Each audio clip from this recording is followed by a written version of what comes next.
Hi there folks, my name is Noboy24 and welcome to Prepar3D version 3. Alrighty, so I finally did it. I've been watching the reviews, I've been watching the sort of videos and feature content and all that kind of stuff, especially from Frugal. Thanks very much for your information and your videos as well, Frugal. And I finally bought the bullet, bit the bullet and bought it. It feels like sometimes I bought the bullet, but anyway. Alright, so this is going to be my sort of first little impressions video. I've literally just installed it and just got all my controls set up, so this is pretty much a clean install. The only thing that I have added in here is I have my FSUIPC included, because all my controls and everything are done through FSUIPC. So I'm going to just going to have a quick look. We're going to have my first impressions, and then we'll be coming back to another one of these in the future. Well, once I've got all the add-ons and stuff installed, we'll talk about those a little bit more in a moment. So we're going to go for a fly today in the new default aircraft that comes with Prepar3D version 3. So this is the Batavia Black Hawk, the S76 and the HH60. So you get a couple of different variants of it. You get all the other aircraft that you've had in P3D version 1 through 3 are all the same. The F-35 from Dino is a little different. It is the F-35A only. It's the one that's been updated. It's just a basic version of the one that was releasing these releases payware, so it's limited functionality, but at least it's there. Otherwise, all the other traditional ones are there as well. So, as I said, with my well-known, not very good helicopter skills, this is probably going to be a bad idea, but you know what, we'll give it a try anyway, just so we can experience it. Alright, so enough of me waffling around, looking around the outside. Let's jump in the cockpit, let's go for a quick little flight. Alrighty. So, alright, we're here just at Eglin Air Force Base, which is the default sort of scenario start point. So we're just going to be taking off here. We're going to go for a quick little tour around here. We're going to investigate some of the new features of P3D version 3. Have a little bit of a play, have a look, and then go from there. So, all right, what's not changed? Okay, what's not changed? So it's still an ESP-based engine, so it still has some of the quirks that goes with ESP-based engine. For example, you probably saw as we took off here, the taxiways and stuff like that are still can be a little bit naff, and sort of just the way they sort of handle each other a little bit odd, but yeah, otherwise it loads super fast. Now that of course may have something to do with the fact that I've got no add-ons in here pretty much at the moment, unless none of my Orbix or aircraft or anything like that. But it might not. It seems to manage things a bit better. It definitely looks the part, that's for sure. Like, you can actually sort of, the way it is, it does now handle, DX11 properly, and actually you just, see the quality textures that come through that. This is, as I said, I haven't got my Rex installed or anything like that at the moment. This is just straight, this is what it is. This is what you get with the default install. And one of the cool things I'm loving is the way the shadows work. So, the shadowing features in like FSX were always a little bit odd and a little bit rough, but the way the shadowing is working, you can see it sort of just crossing through the cockpit here as we sort of bank over Eglin, that the shadowing just works so beautifully well in Prepar3D now. It just looks absolutely amazing, and that's just cool. Like, it's a nice touch, it really is. In terms of beyond that, yeah, the graphics are still definitely improved again. Still suffering from the same base, textures and stuff that you get as part of the ESP platform. So, it's not going to be, you're still going to need to, add on scenery and stuff like that if you want to get a better terrain texturing and stuff like that. So, yeah, it's not. You can't not go without add-ons. Well, yeah, you can go without add-ons, but it does make it better if you do get add-ons. But at the same time, it just overall it does look a lot better and just look cleaner and just nicer and just wow. Flight modeling wise, it is quite nice as well. I don't know if they've updated stuff as well, but it just seems to perform better as well.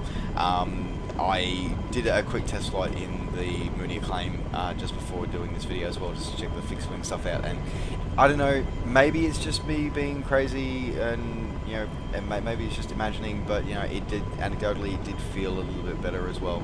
As I said, it's probably just anecdotal. It's probably not the case, but yeah, it did feel a little bit better. Beyond that, as I said, this is it's the next iteration of it, and I'm feeling that there are improvements here. You can't always put your finger on them, because my big thing is that when it was announced, it was kind of like, this is just P3D 2.6 that I now have to pay for. But no, it seems that they've done a lot more changes under the hood, and it does feel a lot better as well. So yeah, I'm going to be a little bit more forgiving in that, and I think it is a little bit nicer. So yeah, we'll run with that. Alright, so as we sort of loop around here, I'm going to attempt a landing here. Probably not going to go so well. We're going to have a look at some of the extra features that sort of come as part of P3D. So of course we know that it's one of the big sort of talked about speed trees, and we're going to have a look at we're going to land, we're going to jump out and have a look at the other feature, of course, of P3D version 3, the avatar mode. So we're going to see if I can make a pig's breakfast of this landing.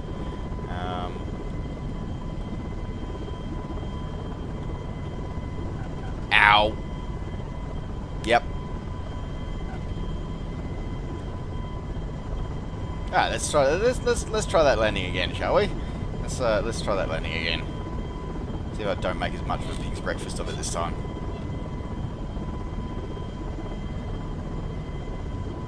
Come in. Just land on the highway. Alright, a little bit rough, but okay. I didn't completely screw it up. Alright. Let's go out and let's have a look at avatar mode. And then we'll go and have a look at some sweet trees. So we'll detach our avatar, and there he is, our base avatar that comes with it. So he's a civilian in white shirt and blue jeans. So yeah, he's included.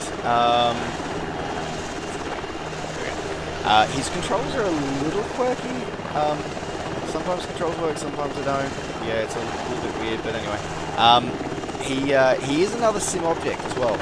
So there was a lot of discussion sort of when it first came out, like how are you going to be able to sort of control him, and how are you going to be able to exit the aircraft and still see things?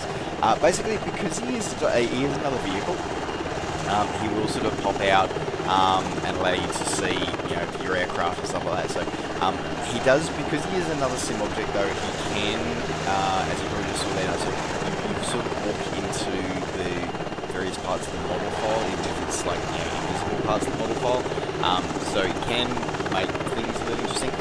You can't control any part of your aircraft while you're in avatar mode. So there was talk about we can use him to do pre-flights and stuff like that. Yeah, so far I have not been able to do any dual commands and stuff like that while I've been in avatar mode. So yeah, just so you know, if that's what you thought you could do with avatar mode, yeah, it looks like that's not going to be the case at the moment.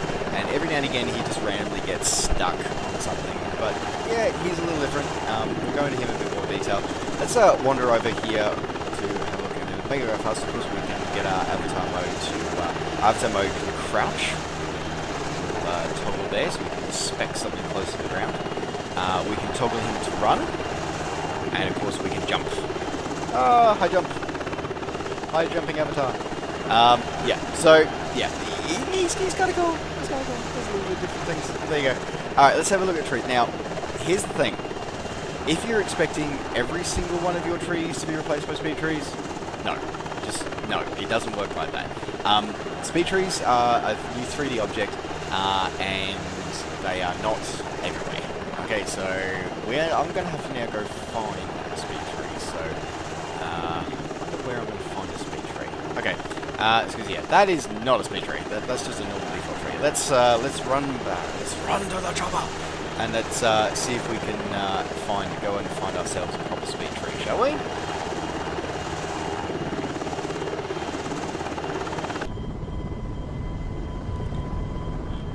Alright, I think we've found ourselves some speed trees. Let's bring we're into land, and let's see if we can go have a look at some of these speed trees, shall we?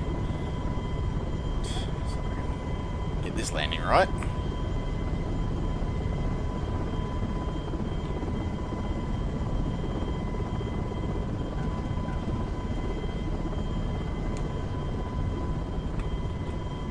There we are.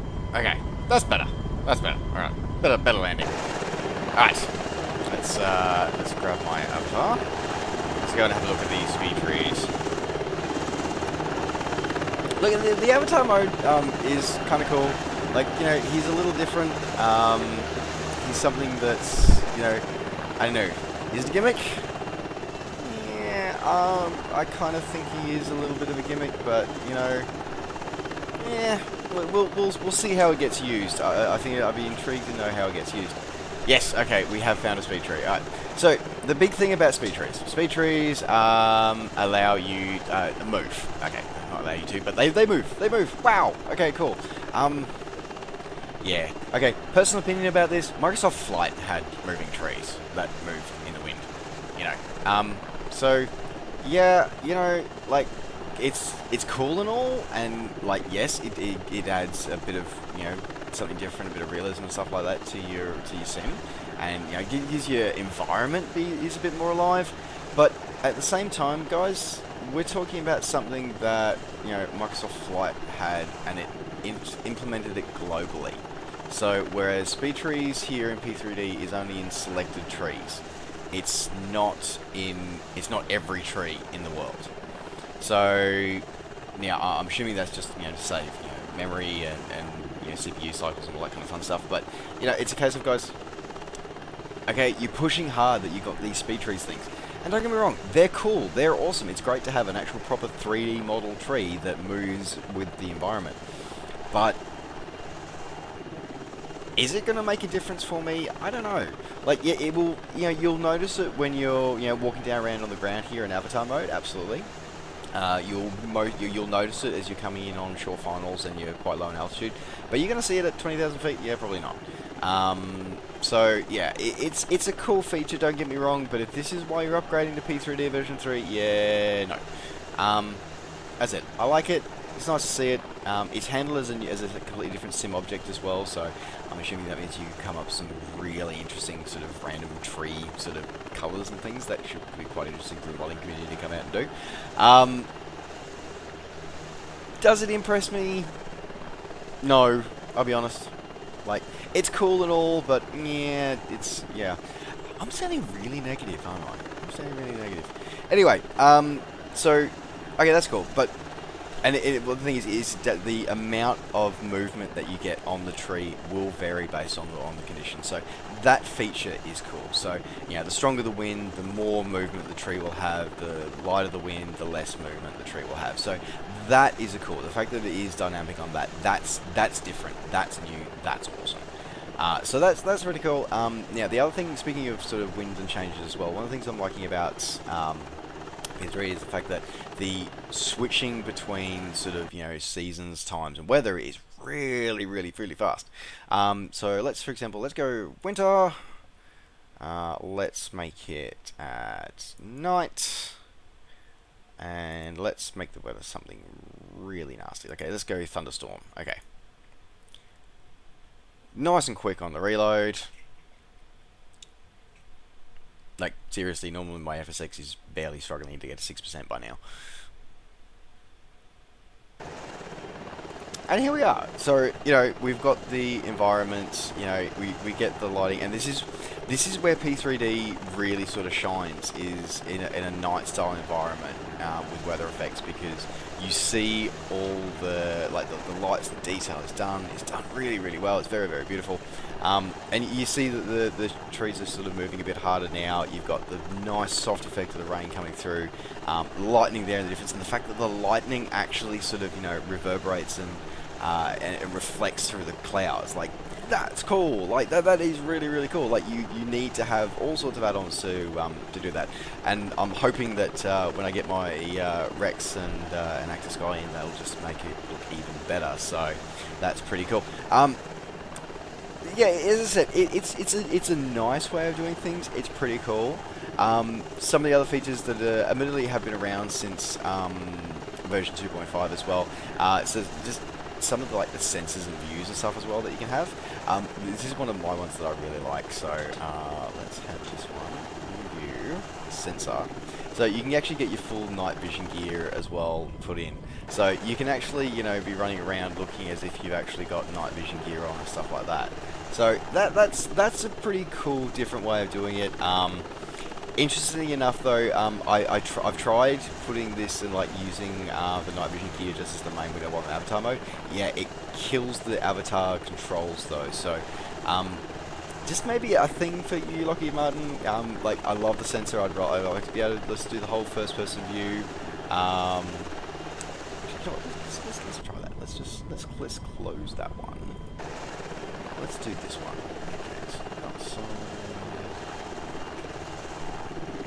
Okay. So here we are in avatar mode. Okay. But unfortunately, it means that we don't sort of get our turning and stuff like that. It just doesn't work so well when we're in this view, which is it's annoying. It's annoying because that'd be cool. Because that would be awesome to be able to sort of, you know, sorry, so many ideas of videos just popping into my head. Just being able to like jump out of an aircraft and make a video and just sort of, you know, be like running across. And just, you know, do the whole like head bounce thing as I'm doing it with the night vision gear. But anyway, so that's a little annoying that you sort of, it doesn't really work so well with that. But anyway, otherwise, third person, and the way around it, of course, is to go a new view with the sensor on there. There we go. And yeah, just make sure that the active window is the main one for the avatar if you're doing this in avatar mode, just FYI. Alright. So anyway, as we run back, as we sort of run around here and just check it out, this is something, this is where I want to go more on about P3D. So P3D, it's a little frustrating that, one of my biggest frustrations with P3D, of course, is the fact that every time there's a new iteration, you've got to pay full price again. Now, this is still essentially the same simulator, you know, yes, there's a lot of under the hood tweaks and all that kind of stuff, but it'd be nice if they could actually, you know, acknowledge supporters of P3D for quite a while, with actually saying, you know, okay, if you're upgrading from version 2 to 3, we'll give you a discount, you know, or if you're upgrading from version 1 to 2, a discount, blah blah blah.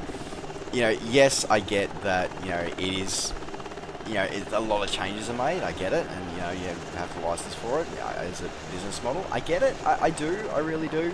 But at the same time, it's a case of, well, guys, come on, like, seriously, it's a patch, and this is my big thing. When P3D version 3 was announced, I looked at the specs and I looked at the features, which I'm not going to go into all detail here, but I essentially looked at it and just went, this is 2.6 that I have to pay another 200 US for. Not impressed. You know, now I've watched a few more things. Yeah, okay, all right. There's a lot more going on under the hood. It handles memory usage and stuff like that a lot better, but it's still ESP. It's still Microsoft's ESP platform. It's still Lockheed Martin Prepar3D. It just annoys me that I had to fork out, you know, another 200 US for the update. So yeah, that's probably a whole nother argument. But yeah, anyway, it'd be nice if we could actually see a sort of, you know, a reward or a recognition of those who've supported P3D for many years and stuff like that. As people know, I've been flying P3D for a while. I do the occasional review in it. You know, F6 is my staple, but I love P3D. This one is seeming really nice. Like, it's definitely handling my dual graphics cards far better than ever any other ESP platform can, because it's a case of, you know, it actually acknowledges that I have dual, you know, graphics cards and can actually enjoy handling those and will actually deal with them. Whereas, you know, other things just won't. It sort of goes, oh, you've got two graphic cards, that's nice, I'm only going to use one of them. So its memory usage is a lot better, the way it handles stuff like that is a lot nicer and just a lot cleaner. So already I feel the performance better, like the switches that we made before, like, you know, for example, let's do another quick weather switch as well. Let's go to spring and let's make it dawn. Okay, and let's make it fogged in. Fogged in is an interesting one to test as well, because it does push what it does with its HD textures and the way it handles its particular model really, really nicely. So we'll have a look at this one. Probably can close that one off right now. Why are you running? Why are you still running? Alright. Yeah, we probably still need a night vision gear on for that. Anyway, so yeah, and that's a really nice, quick change. It's very simple, and yet it just looks absolutely stunning, which is really, really cool. So you know, it's doing things well. It's doing things really well that it couldn't do. That simulation hasn't been able to do for a while, very well. And you know what? Lockheed Martin have yet again. They do benchmark sort of what simmers expect from their simulation experience. And it's exciting time to be into simulation at the moment. I mean, we've got Lockheed Martin Prepar3D version 3's out, so again sort of setting a new benchmark. We've got FX Steam Edition still being supported, and getting people to enjoy the classics again. And then of course we've got the future of flight simulation. We've got Dovetail. They've announced their DFS is expected in 2016. So hopefully in 2016 Dovetail flight sim. And then of course we've got newcomers on the market as well. Like we've got the guys over at. And I feel really bad because I completely forgot the name of the studio, but they're coming out with Combat Air Patrol 2, and that looks absolutely outstanding. And it's been a long time since a really good Harry simulations been tried, so I'm very intrigued to see what that one is. But I'm going to go back to night because I love the night effects. Time and season. Let's just throw another change in here just because we can. Let's go night and weather. Let's go grey and rainy. Nice. So yeah, it's a really exciting time to be involved in flight simulation with all these new players and sort of each one sort of setting what the new things can do. So it'll be very interesting to see how they affect each other and stuff like that. So, all right, well, you know what? That's pretty much going to wrap up my sort of first impressions video. First impressions is it's pretty damn awesome. I'm liking what it can do. I'm excited to see what the future's going to hold for flight simulation and how this is going to influence it as well. Climb back into our helicopter here. There we go. Cool. Yeah, so it's a case of I'm really excited to see what flight simulation's got planned for the future, how we're going to see it, and what else is going to happen. It is a really exciting time to be involved in flight simulation. So we shall see how it all affects each other. And yeah, overall, I'm enjoying my P3D version 3. Expect to see another couple of videos coming out, at least on the initials, because I am going to, as I said, this is a pretty much a clean install. I haven't put anything in there apart from my FSU IPC yet, so I'm going to be doing a couple of videos, just sort of like doing a couple of flights and just sort of comparing how they look before and after with add-ons and things like that. That's probably the other thing, just quickly, I'm going to touch on with add-ons. P3D version 3 does change the way some of the architecture is done in terms of the fact that it's now like 3 different installers, so that Lockheed Martin can update different components. So it'll be interesting to see how that interacts with add-on aircraft, add-on scenery and stuff like that as time goes on, and how that's going to positively or negatively affect the way that patches and updates and get delivered, and also how they affect simple add-ons as well.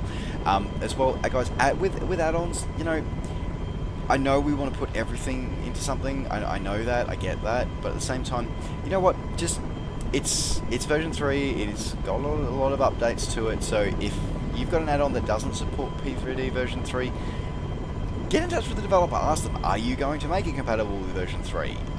Before you go trying to mess with it and put your own stuff in and just generally break things, because it's a really fast way to break your sim is to put things that don't belong into your sim.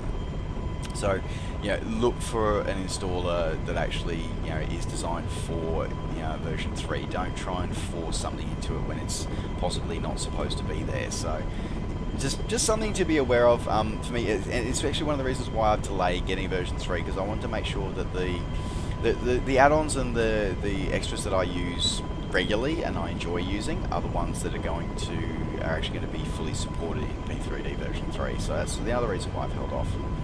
Alright folks, as I said, that's going to wrap up this little video today. Thank you very much for joining me. Don't forget to like the video and subscribe to the channel if you're enjoying this and want to see more videos. And of course, as always, you can catch up with me and all the things I'm up to between videos by finding me on Facebook and on Twitter. Just search NovaWing24. Alright folks, thanks very much for watching. Take care, safe skies to all, and we'll see you next time.